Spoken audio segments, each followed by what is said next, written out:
Hey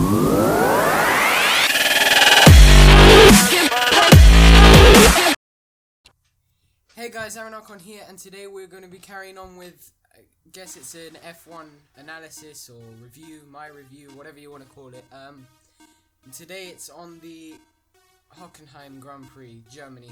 Let's start off with the start. Hamilton got off to a really good start. I wouldn't say actually it was an amazing start, it was a good start, but Rosberg got off to a worse. I thought the Red Bulls were going to jump the two Mercedes, but they ended up just jumping Rosberg.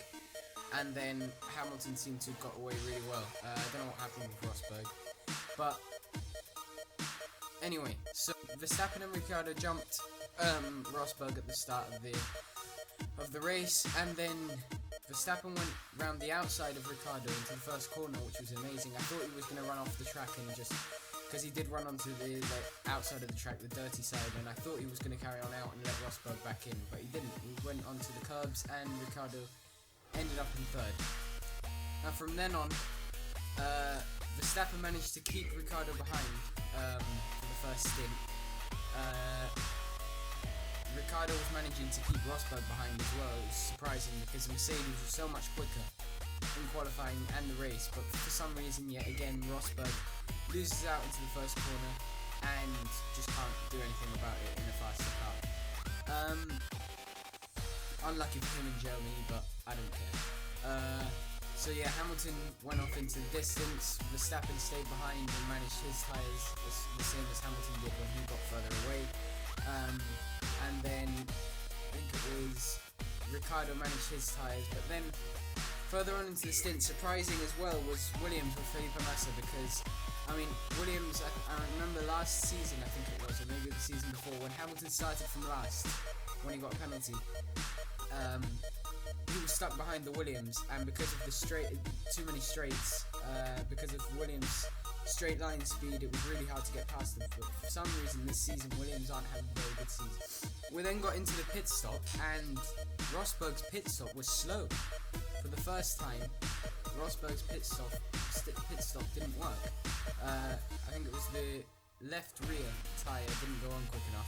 That didn't help Rosberg's race, because the whole point of coming in early was with Verstappen was to cover Verstappen, obviously, to stay close to him and to undercut Ricciardo. But because of the pit stop, they ended up losing out to Ricciardo, and he ended up behind Ricciardo again anyway. Can I just say thank you to the stewards for bringing back team radio.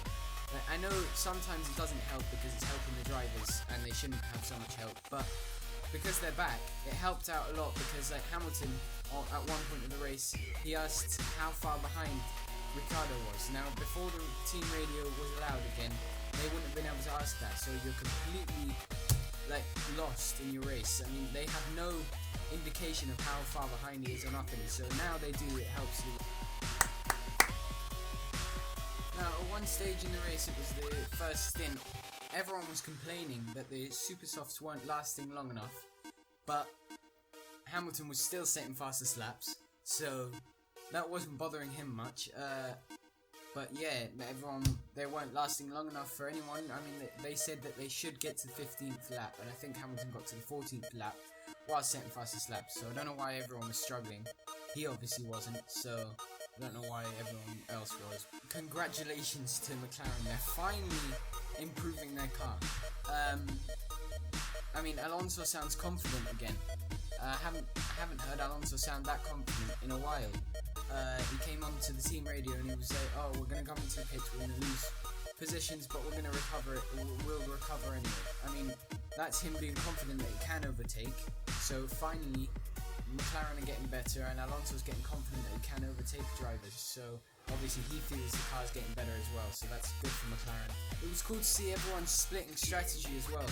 I think that helped the race a lot, the excitement in the race, because everyone was moving either super soft or soft. How annoying the back markers are. They get in the way every race. Now I know a lot of you say, "Oh, but they do have their own race." Yeah, I know they have their own race, but at least once you see the blue flags and your steering wheel, apparently it shines blue as well, the light comes on in blue.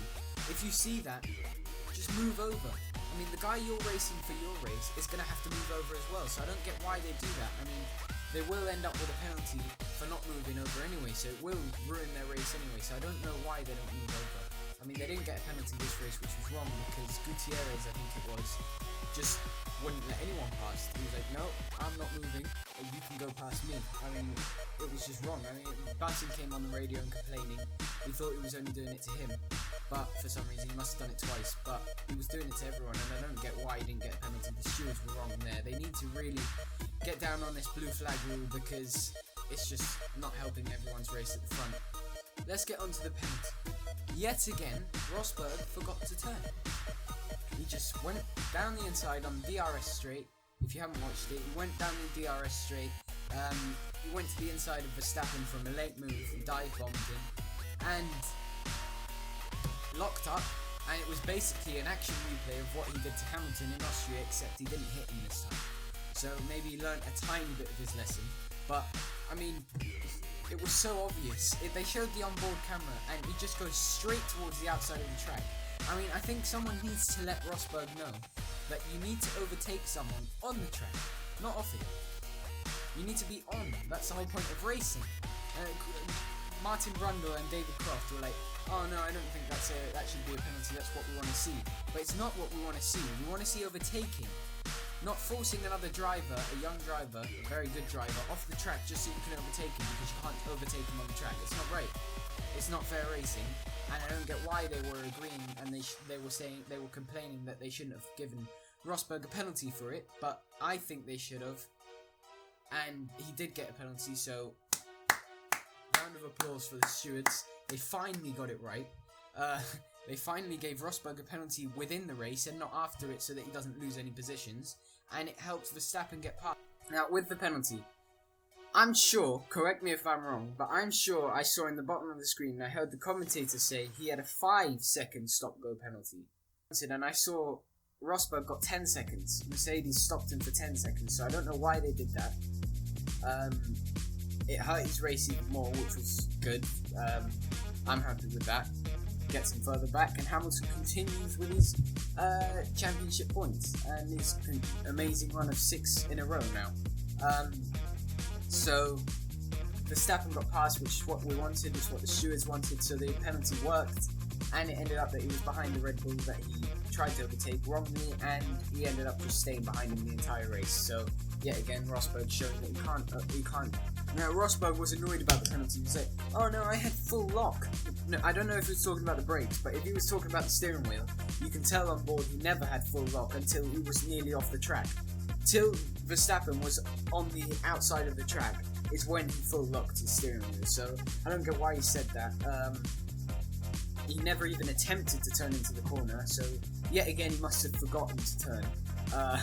Or something went wrong again. I bet you Mercedes, I haven't watched the ending, but I bet you the Mercedes bosses were like, oh yeah, his brakes failed, or they were too warm and that's why he couldn't turn, or something like that, because they've always got something to say when Rosberg does something wrong, so I'm sure they'll have something. But then Hamilton cruised to the end, turned his engine down. He gives all the British fans a bit of a worry when Ricciardo starts to catch, or the person behind starts to catch him really quickly, and then all of a sudden he just blists away again. So he obviously was saving his engine again, as you know he's got limited amount. I think into the next race he actually is gonna cause a penalty on purpose to get a new engine, Belgium, after the summer break.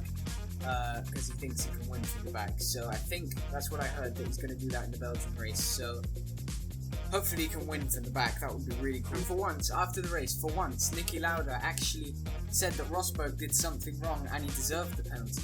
In a way, he said that. Like, that was so amazing to see that he actually said something wrong about Rosberg. But then he does favour the championship leader. For some reason, like before, when Rosberg was the leader, Hamilton was doing everything wrong. Everything he did wrong, he deserved for it, and all this. Now Hamilton's the leader. Rosberg, whatever he does wrong, is wrong and stuff. So he always favours the championship leader. So Hamilton's leading by 19 points now. Congratulations to him from winning the race yet again, 6 in a row. So anyway, I think that'll end the video. I hope you enjoyed. I'll be back doing this series after the summer break.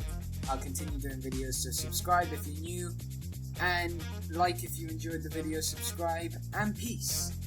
the worst race I have ever watched in my entire life.